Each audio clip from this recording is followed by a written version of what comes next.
Hello बच्चों, राधे राधे। मैं आपकी पूनम मैम। आज मैं कराने वाली हूँ क्लास 9 के फर्स्ट चैप्टर।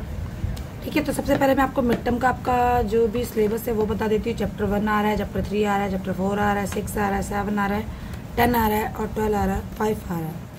ठीक है, इसमें बहुत ईजी चैप्टर, चैप्टर 1 भी बहुत ईजी है, चैप्टर 3 भी बहुत ईजी है, चैप्टर 4 भी बहुत ईजी है, चैप्टर 5 तो बहुत ईजी है, उसके बाद चैप्टर 12 भी ईजी है। मतलब सारे ईजी चैप्टर्स डाले गए हैं।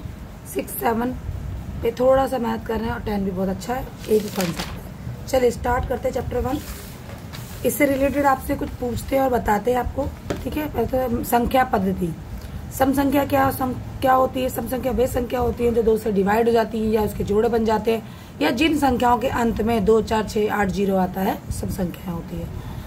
इसे इंग्लिश में इवन नंबर भी कहते हैं और ठीक है, हिंदी में सम। विषम संख्या है ऑड नंबर, इंग्लिश में ऑड नंबर, हिंदी में विषम संख्या। इन संख्याओं का ना तो जोड़ा बनता है ना तो ये 2 से भाग होती है।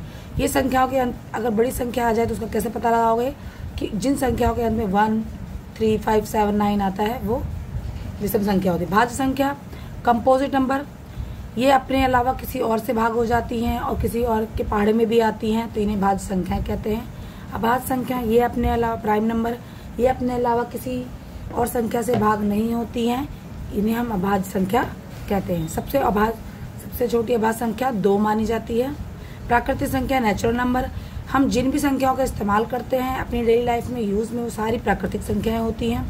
पूर्ण संख्या वेल नंबर, वो होल नंबर, ये पूर्ण संख्या जो अपने आप में ही पूर्ण होती हैं।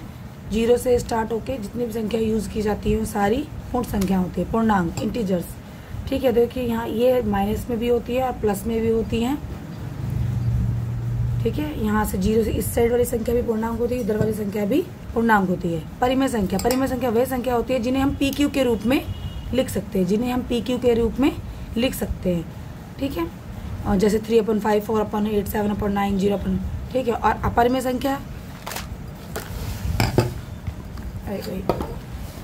संख्या इरेशनल नंबर, वे संख्या होती है जिन्हें हम PQ के रूप में नहीं लिख सकते, मतलब इनका कोई अंत नहीं होता, इनको जितना भी काटो बार बार रिपीट होते ही रहते हैं। √2, √3, देखिए ये आपका एग्जाम्पल। और ऐसा एग्जाम्पल जहाँ पर कभी ये डॉट दिखाई देना और उसका अंत ना हो तो ये भी अपरिमेय संख्या है। वास्तविक संख्या रेड नंबर्स, NWIRIRC, ये सब वास्तविक संख्या होती हैं। ठीक है, चलिए करते हैं लेसन 1 स्टार्ट। पहले क्वेश्चन का आंसर है हाँ, शून्य को एक परिमेय संख्या है क्योंकि हम PQ के रूप में लिखा जा सकता है। ठीक है, तो 0.5, 0.10, 0. ठीक है, तो आप क्वेश्चन अपनी बुक से देखेंगे, आंसर यहाँ से। सेकंड क्वेश्चन बोला गया 3 और 4 के बीच में आप परिमेय कोई भी 6 परिमेय संख्या निकालिए। कभी भी याद रखिए, अगर 3 और 4 के बीच में आपको 3 और 4 के बीच में आपको 6 परिमेय संख्या दी है ना, तो आप 6 के आगे क्या आती है? 7 आती है ना।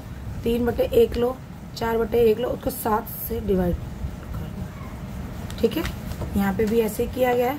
7/1 के 7 × 28, इसके बीच में जितनी भी संख्याएं लिख दो, 22/7, 23/7, 24/7, 25/7।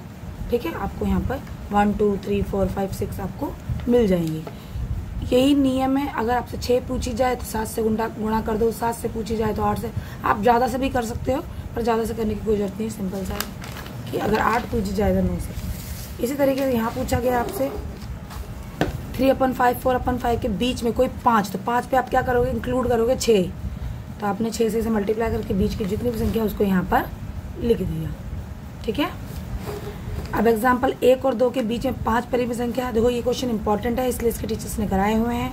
आपको कुछ नहीं करना, 5 पूछा है, 5 में आप 1 जोड़ देंगे 6 से, तो आप 6 से मल्टीप्लाई करेंगे तो आ जाए 6/6 और 12/1। आप इसको आप इस तरीके से लिख सकते, 7/6, 8/6, 9/6, 10/6, 11/6। ठीक है, ये भी एग्जाम्पल है। 4/9, 5/7 में से कोई 5, तो आपको फिर उसी तरीके से इस्तेमाल करना है। 5, 6 को गुणा करके आप सीधे इसको आप ऐसे कर सकते हो, आपको समझ में आ गया होगा। अब आ जाता है सत्य और असत्य पे। प्रत्येक प्राकृतिक संख्या एक पूर्ण संख्या होती है, हाँ।